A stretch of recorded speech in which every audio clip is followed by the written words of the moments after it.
Suspense. From Hollywood, radio's outstanding theater of thrills, and its producer, the master of mystery and adventure, William N. Robeson. Good evening. Tonight we have taken a page from Collier's magazine. Several pages, in fact. A story called Where the Warriors Crossed by William Eastlake. We have added the chants of Navajo Indians and the histrionic talents of Reed Hadley. And then, for reasons which are not entirely captious, we have changed the title. But the story is substantially the same, designed to be uneasily remembered long after the next 30 minutes have ended. A story of a tormented mind and a proud tradition. We begin now as Reed Hadley stars in Red Cloud Mesa, a tale well calculated to keep you in Suspense.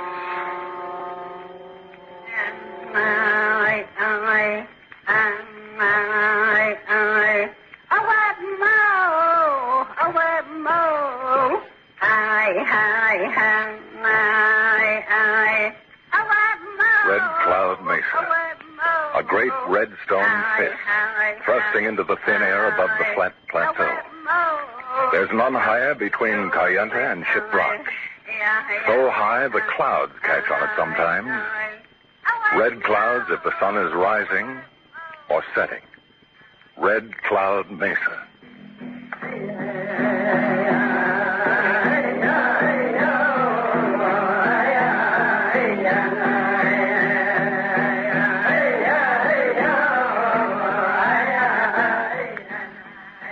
Below the mesa where the wheel tracks snake across the reservation from Gallup is the Red Cloud trading post. I'm the trader. One white man amongst thousands of Indians. Lonely? Yes, sometimes. But I like it. I think of the Navajos as my people. They think of me as their friend. That's the way it's always been with us. I was born here. I grew up here. Today, I nearly died here.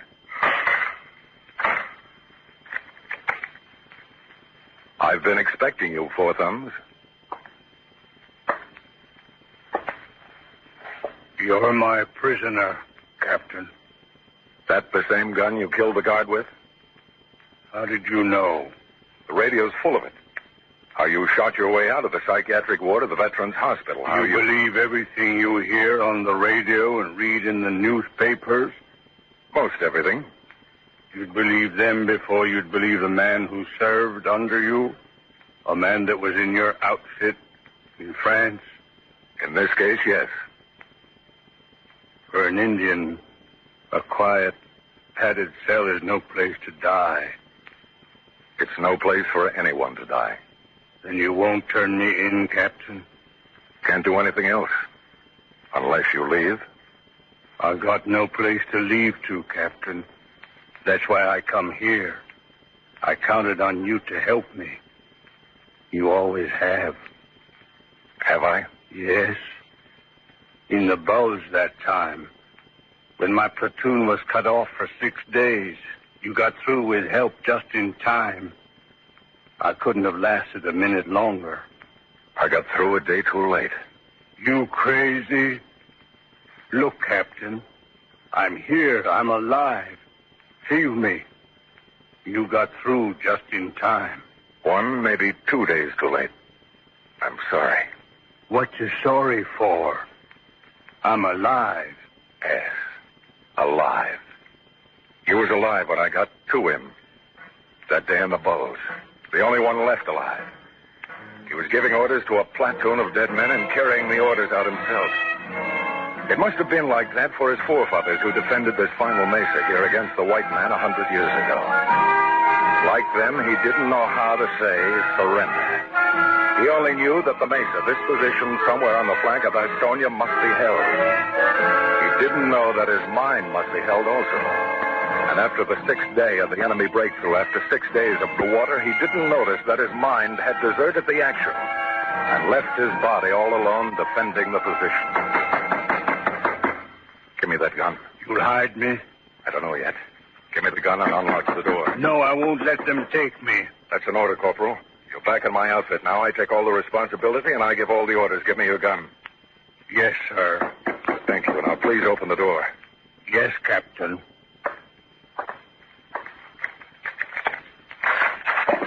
You heard the news, Mr. Bowman. What news? That psycho from Window Rock broke out, killed a man, and ditched his car in the Shawili. They figure he's headed this way. I heard. We better be ready. We are ready. Rabbit Stockings, I want you to meet one of us. One of us? One of us, I want you to meet Rabbit Stockings. Yate, one of us. Yate, Rabbit Stockings. If he is headed this way, Mr. Bowman, I could begin to put my knowledge into motion. Rabbit Stockings is referring to the correspondence course he's taking to learn to be an FBI man. I am also taking a course in bodybuilding, pedicure, and diesel engines. Why? Because I don't want to be a dumb Indian all my life. I want to have a white man's diploma in something. I think you're crazy. Would you care to look at my latest Men Wanted bulletins? No. The truck is coming. Not a diesel. A gasoline-driven truck. I can tell by the sound. Looks like old man McGurry's pickup. Captain. Maybe you'd better let Rabbit Stocking show you his FBI lesson, one of us. Yes, sir. Come then. Because you are Mr. Bowman's friend, I will show you the secret place where I hide my white man's knowledge from the dumb Indians. I still think you're crazy. Go out the back way. Yes, sir. Yeah, it was old man McGurry's pickup, all right. But it carried a passenger I was expecting. State Trooper Arturo Trujillo, who was responsible to the citizens of New Mexico for keeping the peace in 1,000 square miles of Indian and white man's land. He was in old man McGurry's pickup because the state took a dim view of buying him a new front end for his black and white patrol car every time he had to chase an Indian through the backcountry. What it is, George? Oh, hi, Arturo. What's new? We got Indian trouble. Give me a pack of cigarettes and a candy bar. Yeah. Here you are. Thanks. I'm supposed to be watching my figure, but they say this is quick energy. How's the wife? Well, she's watching her figure. And McGurry's boy, he's still watching her figure? Not anymore, he ain't. Had a talk with him the other night, out of uniform. Uh-huh. Where are you hiding the Indian? Oh, that's why I pay my taxes, to pay you to find out where they hide. New Mexico don't collect enough taxes for that. We need your help. Don't ask me any questions, Arturo. Just don't ask me any questions. Okay. But don't make me look bad. Ever been in a padded cell, Arturo? Oh, me? You think I'm crazy or something? Oh, of course not. But take a look out that front window. I've seen the view before. Looking out there, you'd think this Navajo land went on forever. On and on from one blue range of mountains to the next. Can you imagine an Indian born out here dying in a padded cell? Okay, George. Just don't make me look bad. That's all. Promise you won't make me look bad. Promise me you won't try to be a hero? Listen, you got 60,000 Indians on this reservation. Think I want to be a hero with those kind of odds? I'd like to come home nights in one piece. I don't blame you. You have a very attractive wife. Here, take her some of these candy bars. My compliments. All this time, I never suspected you. Well, you should spend more time at home, Arturo. I know. That's where I'm going now. But first, I got to take a look around. Got to make a report. Don't forget, I got a citizen outside. Old man McGurry. I got to go through the motions. I'll send Yellow Salt for someone to show you around. What can Yellow Salt do? You don't understand these people, Arturo. Yellow Salt is an elder. So he squats on the trading post porch all day while his wife herds the sheep. It is the privilege of an elder. Wish I knew their secret. Maybe I could get an honest day's work out of my wife. I'll be right back.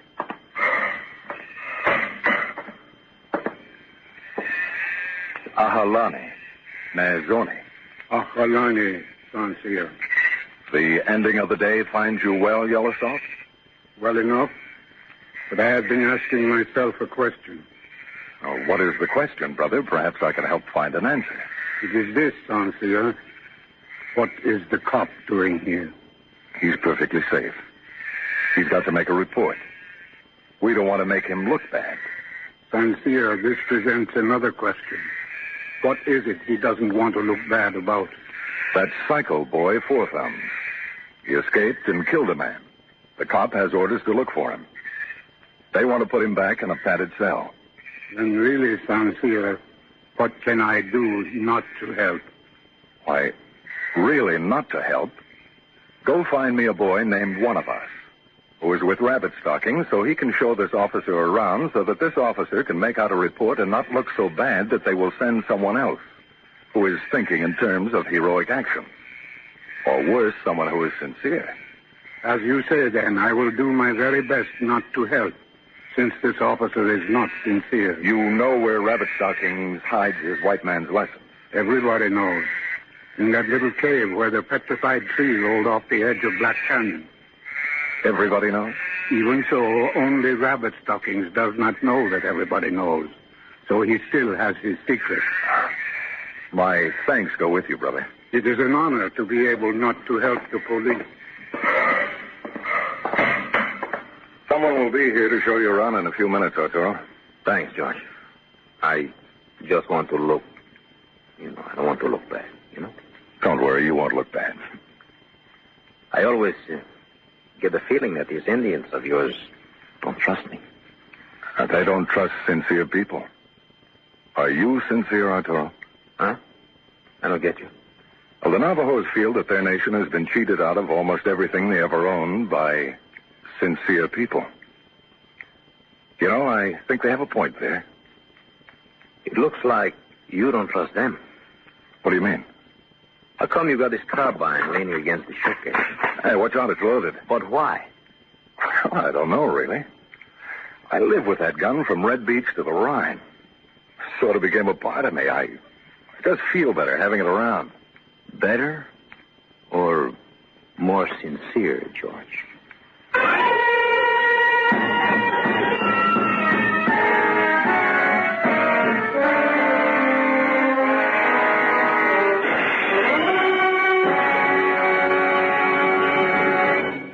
In just a moment, we return to tonight's tale of Suspense, Red Cloud Mesa, starring Reed Hadley. I'd like to say a few words to you servicemen and women who are bed patients in Army, Navy, or Air Force hospitals. There's a good way and a profitable one you can spend your time while you're recuperating. And that's by enrolling for a USAPI course. Not only can you take one of more than 340 courses offered by USAPI, but the Institute has also prepared a list of some 40 educational manuals covering a variety of subjects, from the mechanics of English and the study of our American government to the management of a poultry farm and the running of a variety store. You'll find any one of the 40 microfilms interesting and of great value to your future. For a uniform education, study with USAPI. And now, we continue with Red Cloud Mesa, starring Reed Hadley, a tale well calculated to keep you in suspense.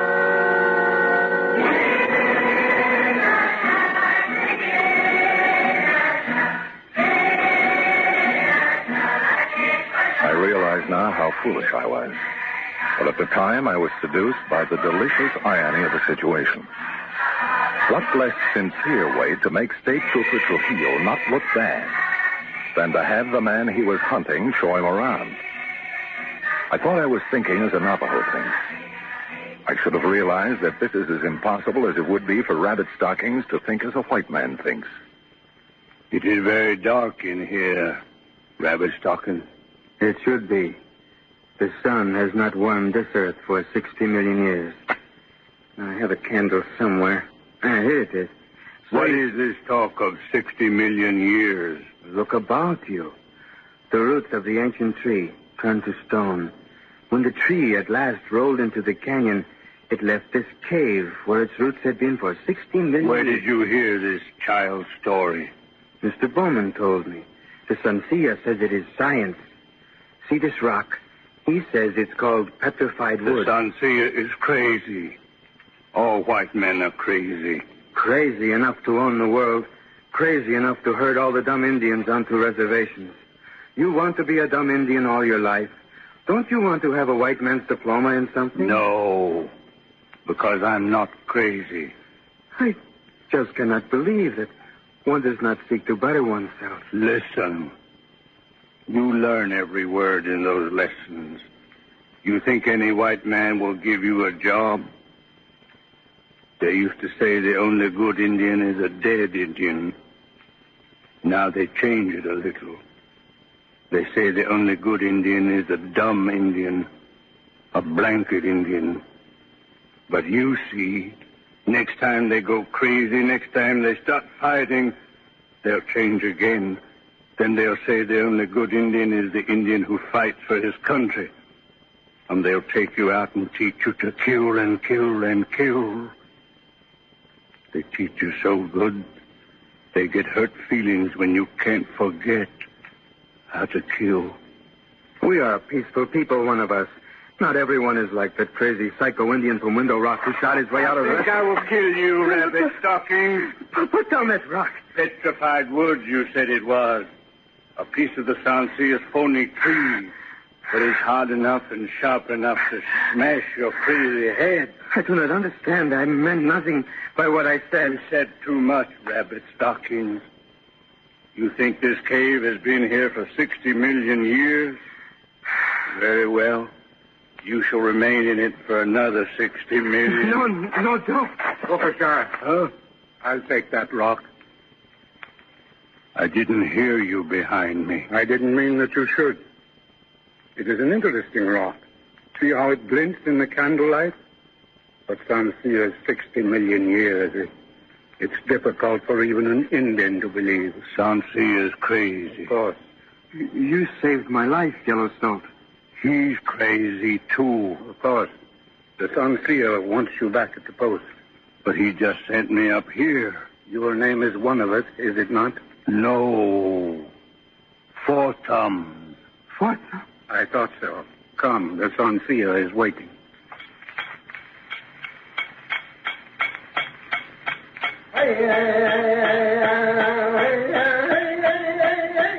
In the back room of the trading post, Ben Yazzie, the silversmith, was singing as he hammered away at a turquoise-studded gatehoe. Then a couple of women wandered into the store, carrying their babies wrapped on cradle boards. Silently, they unlibbered the cradle boards and stacked their babies upright against the wall. Silently, they squatted beside them, never taking their eyes from Arturo Trujillo, the uniform symbol of white man's authority. A little later, old man Tornface slipped in without a word, his toothless mouth twisted into a permanent grin by a long-ago kick of a forgotten pony. Then a couple of dirty-faced kids with scraggly, uncombed hair. And they sat there, all of them, wordless. They make me nervous, George. Tell them to get out. They belong here, Arturo. You don't.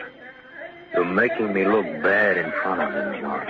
What do you care, just so you don't look bad in front of the white men and Gallup? All right, George. All right. He turned his back on his silent audience, stamped out a cigarette, and began to build a pyramid with the candy bars I had given him for his wife. He worked at his pointless task with such intensity that sweat stood out in the afternoon stubble on his jaw. There was no sound now. It was silent inside the storeroom, silent as death.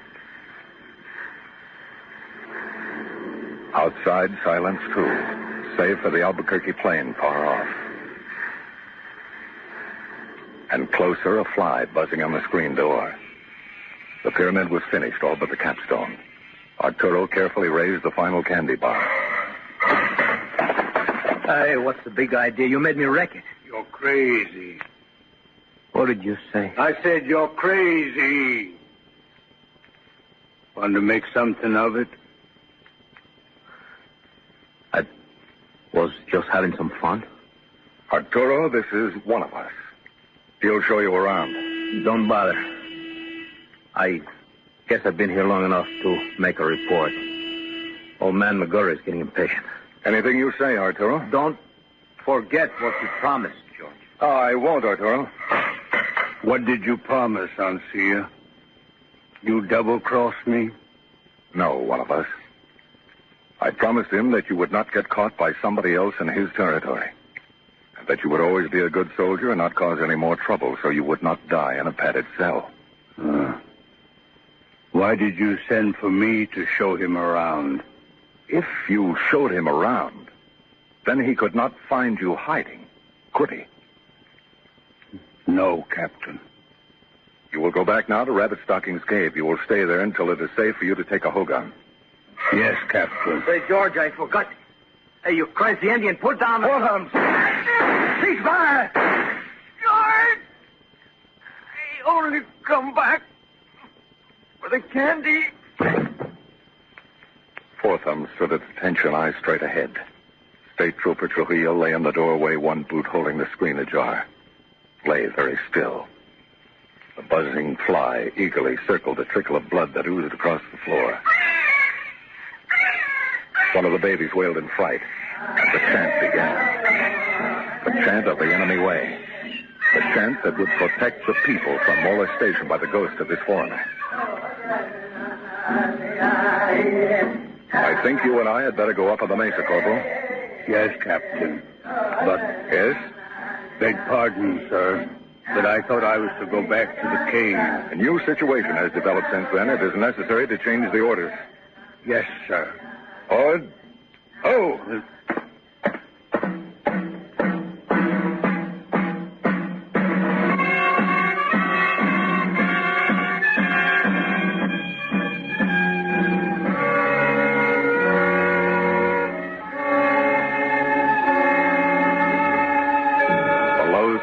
Stretched away to the limitless yellow horizon as we started up the narrow trail along the face of the Mesa. Already that giant red fist had snatched a streamer of cloud which floated wistfully toward where night crouched darkening blue in the east. We climbed silently, steadily, 10, 15 minutes, upward across the sheer face of the cliff. Four Thumbs holding the proper combat patrol distance, 10 yards behind me. Steadily, up. Always up, toward the gathering clouds, now orange with the dying sun. Captain. Yes, Corporal? I've still got the carbine. I had forgotten completely. I turned slowly, erect, trying to look like a CO in my cowhide jacket and Levi's. Yes, he still had the gun. A Section 8 psycho who was also a combat infantryman still had the gun and still held his prescribed position 10 yards behind me.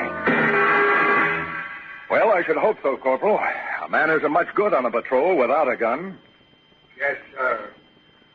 The trail was narrower now as it approached the switchback. 600 feet up the sheer cliff wall from the desert floor. And above, the clouds were thicker in the Mesa's fist. All orange now, deep orange.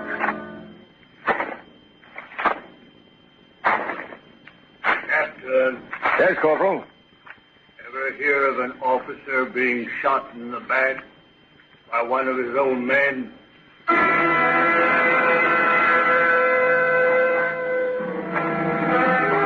We were close to the clouds now.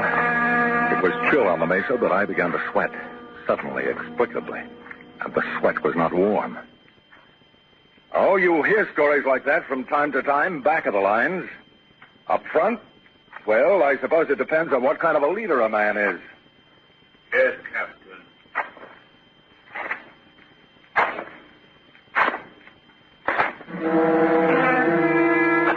We were clambering over boulders now. The great rocks that Four Thumbs' forefathers had rolled down from the Mesa top, thinking to keep the white man away forever. They almost did.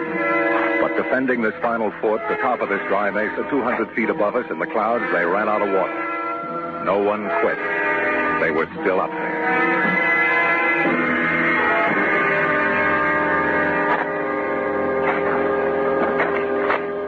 And then we were at the switchback. And a moment later, we were in the cloud. A red cloud now, where the misty blood of the day's death surrounded us, cold, damp. The ghost stuff of the ancient warriors whose bones still lay above us. And their voices, too, it seemed, pressing on us in the clammy cloud.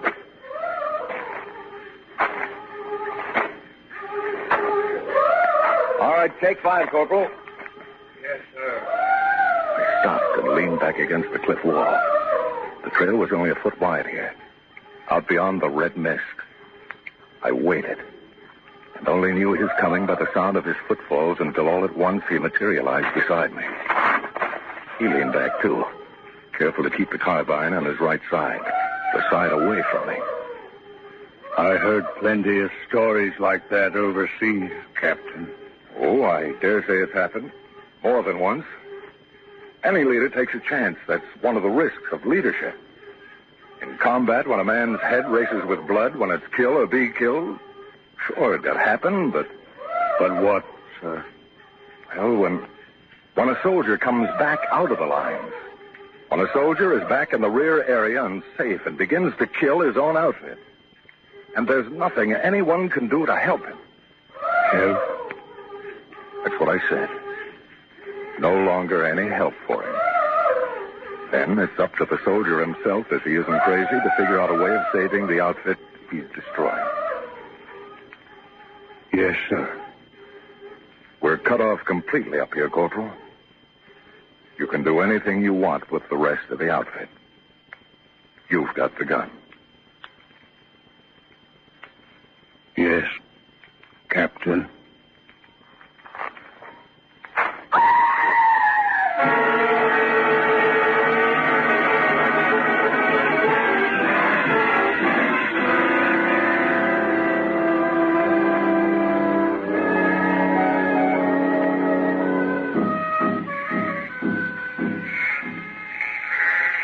That's the first time I never saw your carbine leaning against the countersunk.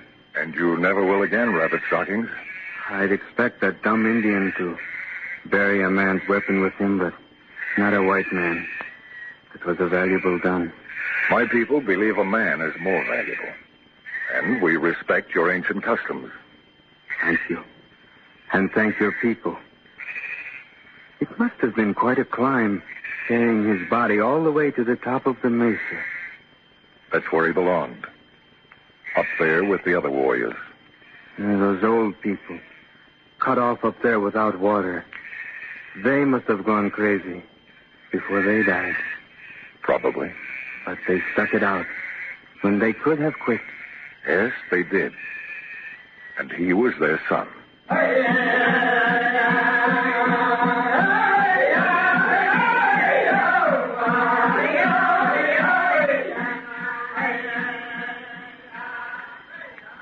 Suspense. In which Reed Hadley starred in Red Cloud Mesa.